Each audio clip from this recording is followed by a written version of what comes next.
Je lis la parole de Dieu. Jean chapitre 20, à partir du verset 1er,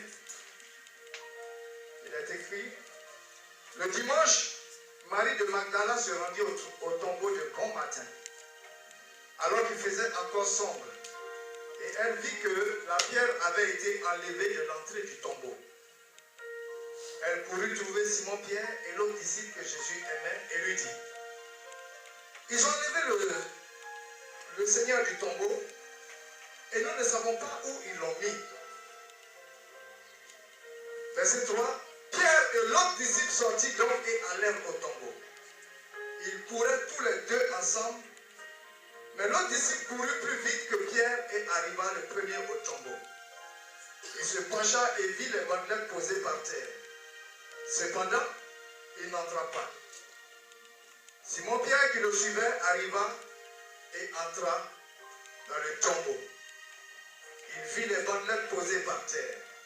Le linge qu'on avait mis sur la tête de Jésus n'était pas avec les bandes, mais enroulé dans un endroit à part.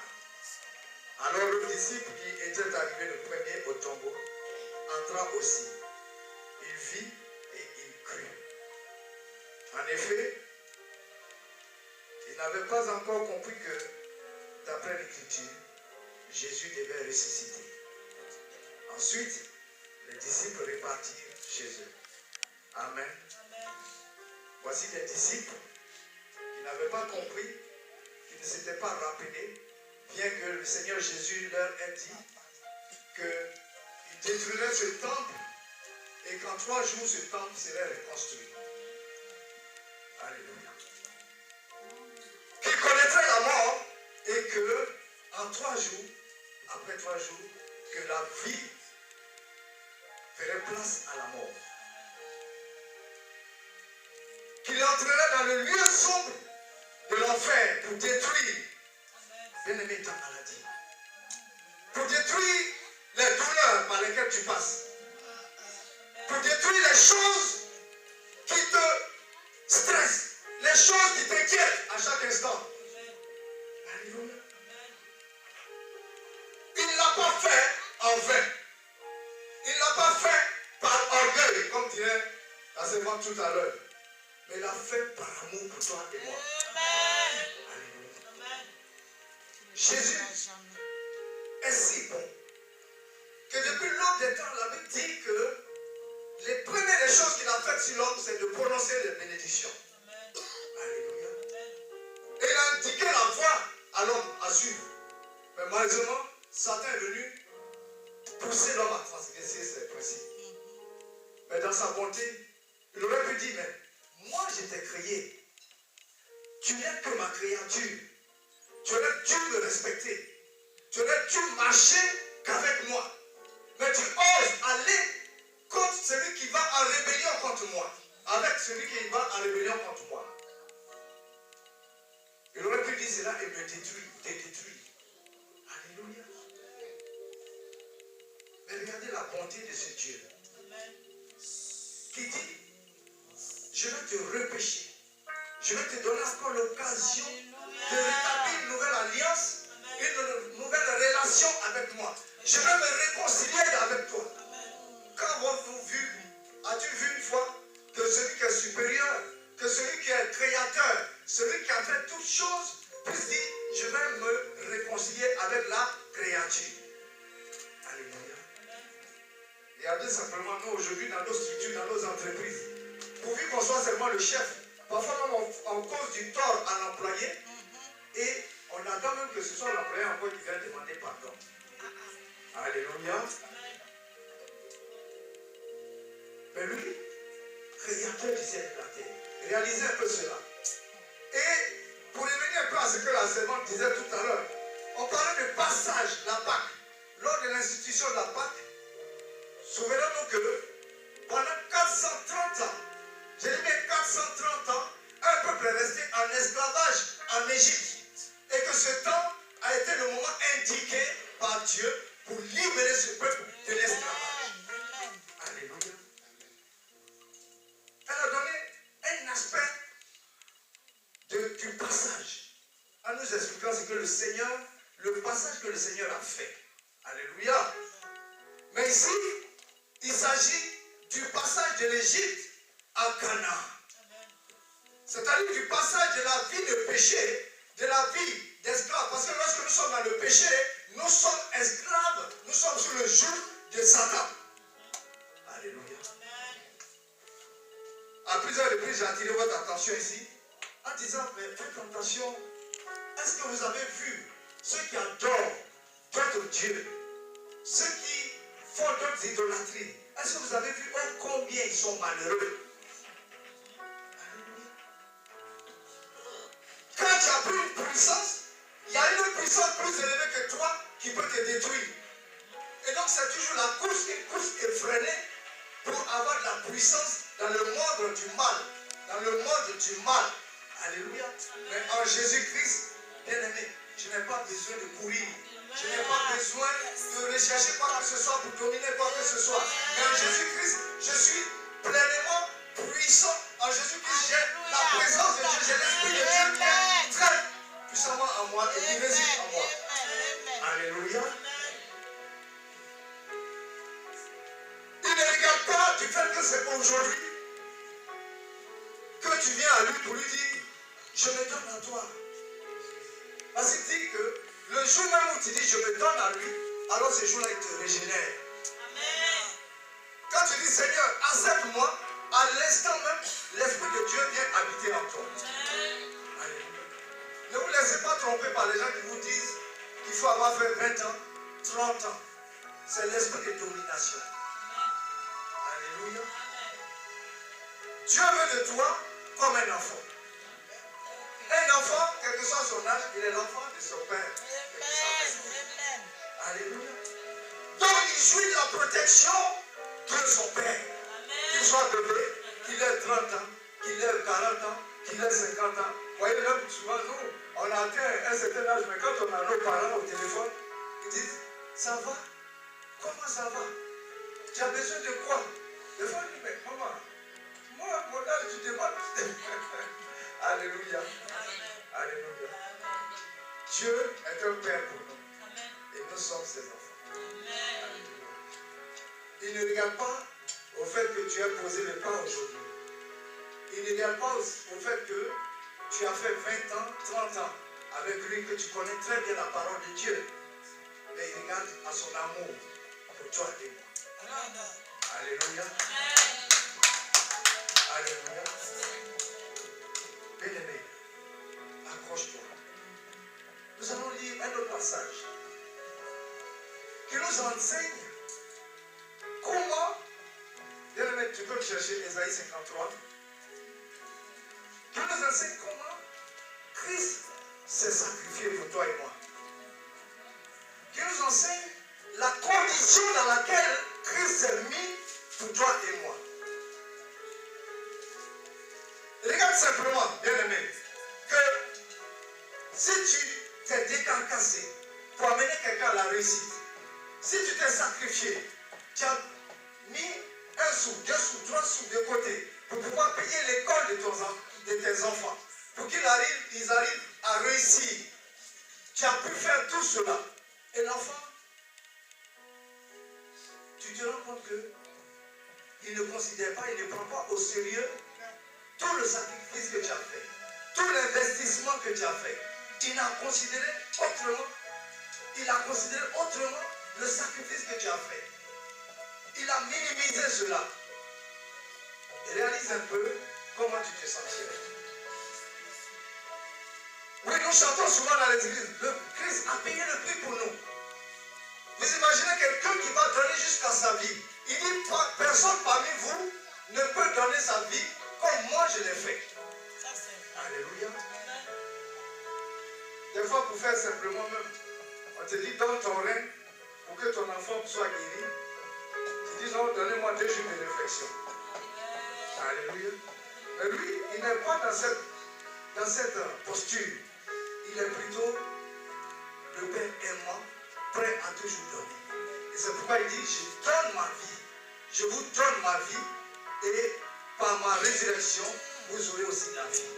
Alléluia. Ésaïe 53. À partir du verset 1er, tu lis tout le chapitre. Il s'est levé. Qui a cru à ce qui nous était annoncé? Qui a reconnu le bras de l'Éternel? Il s'est élevé devant lui comme une faible plante, comme un rejeton qui sort d'une terre desséchée. Comme un rejeton qui sort d'une terre rejetée. Il n'avait ni beauté, ni éclat pour attirer nos regards. Et son aspect n'avait rien pour nous plaire. Son aspect n'avait rien pour nous plaire. Méprisé et abandonné des hommes. Homme de douleur et habitué à la souffrance. Semblable à celui dont on détourne le visage. Nous l'avons dédaigné. Nous n'avons fait de lui aucun cas. Cependant, ce sont nos souffrances qu'il a portées. C'est de nos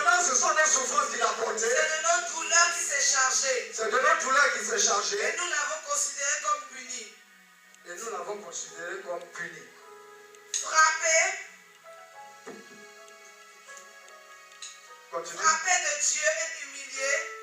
Frappé de Dieu et humilié. Mais il était blessé pour nos péchés. Brisé pour nos iniquités. Le châtiment qui nous donne la paix est tombé sur lui. Et c'est par ses meurtrissures que nous sommes guéris. Nous étions tous errants comme des brebis. Chacun suivait sa propre voie. Et l'Éternel a fait retomber sur lui l'iniquité de nous tous. Il a été maltraité et opprimé. Et il n'a point ouvert la bouche. Semblable à un agneau qu'on mène à la boucherie. À une brebis muette devant ceux qui l'attendent. Il n'a point ouvert la bouche. Il a été enlevé par l'angoisse et le châtiment. Et parmi ceux de sa génération qui a cru qu'il était retranché de la terre des vivants et frappé pour les péchés de mon peuple. On a mis son sépulcre parmi les méchants, son tombeau avec les riches, quoiqu'il n'eût point commis de violence et qu'il n'eût point de fraude dans sa bouche. Il a plu à l'Éternel de le briser par la souffrance. Après avoir livré sa vie au sacrifice pour le péché, il verra une postérité et prolongera ses jours. Et l'œuvre de l'Éternel prospérera entre ses mains. À cause du travail de son âme, il rassasiera ses regards. Par sa connaissance, mon serviteur juste justifiera beaucoup d'hommes. Et il se chargera de leur iniquité. C'est pourquoi je lui donnerai sa part avec les grands. Il partagera le butin avec les puissants, parce qu'il s'est livré lui-même à la mort. Et qu'il a été mis au nombre des malfaiteurs, parce qu'il a porté les péchés de beaucoup d'hommes et qu'il a intercédé pour les coupables. Alléluia. On va s'arrêter là. Amen. Dans Philippiens chapitre 2, à partir du verset 5, la Bible dit que votre attitude soit identique à celle de Jésus-Christ. Lui qui est de condition divine, lui qui est Dieu, il n'a pas regardé son égalité avec Dieu comme un butin à préserver, mais il s'est dépouillé lui-même en prenant une condition de serviteur, en devenant semblable aux êtres humains. Reconnu comme un simple homme, il s'est humilié lui-même en faisant preuve d'obéissance jusqu'à la mort, même la mort sur la croix. C'est aussi pourquoi Dieu l'a élevé à la plus haute place et lui a donné le nom qui est au-dessus de tout nom, afin qu'au nom de Jésus, chacun plie le genou dans le ciel, sur la terre et sous la terre, et que toute langue reconnaisse que Jésus-Christ est le Seigneur, à la gloire de Dieu le Père. Alléluia. Alléluia.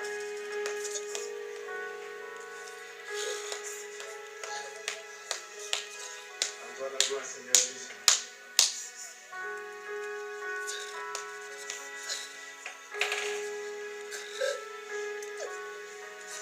Regarde simplement à ce qu'il a fait pour toi.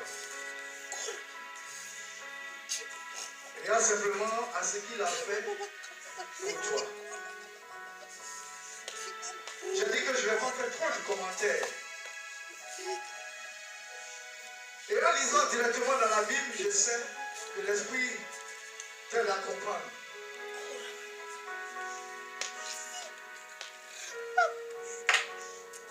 Bien-aimé, tu n'es pas seulement assis sur une chaise.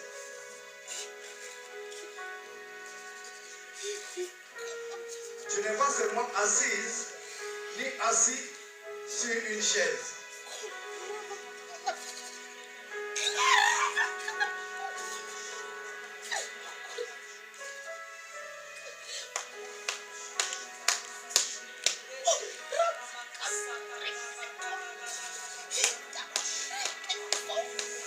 Tu n'es pas seulement assis sur une chaise.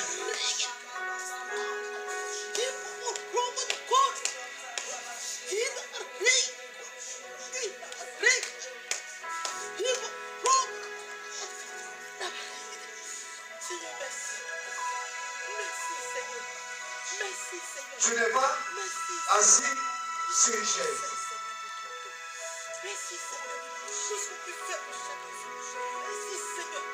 Mais tu es assise, tu es assis dans les lieux célestes.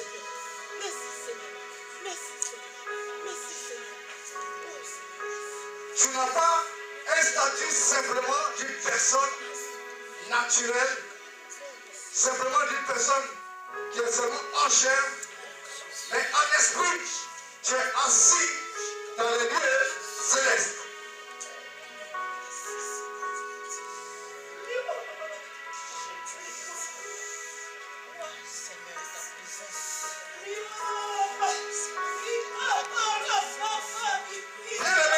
Ta vie n'est pas une vie simple, mais c'est une vie qui est environnée et qui est couverte par l'Esprit de Dieu.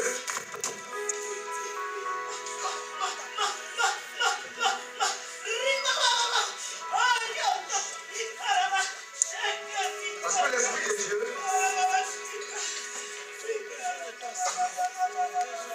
l'Esprit de Dieu se manifeste pour attester de la puissance qui est manifestée au milieu de nous. Pour attester que tu n'es point assis seulement sur une chaise, mais que la présence de Dieu est manifestée dans ta vie.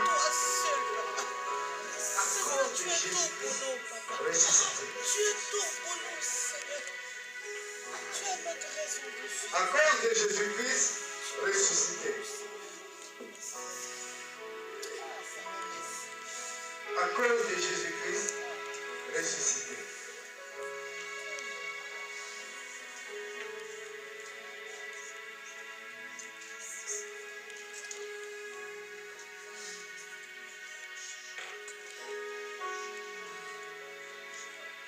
Éphésiens 2, à partir du verset 30, il est écrit: Dieu est riche en compassion. À cause du grand amour dont il nous a aimés, nous qui étions morts en raison de nos fautes, il nous a rendus à la vie avec Christ. C'est par grâce que vous êtes sauvés. Il nous a ressuscités et fait asseoir avec lui dans les lieux célestes en Jésus-Christ.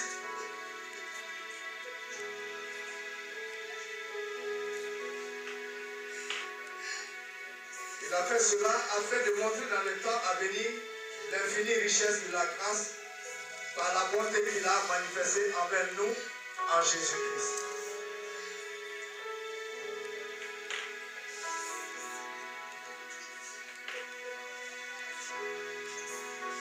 L'amour de Dieu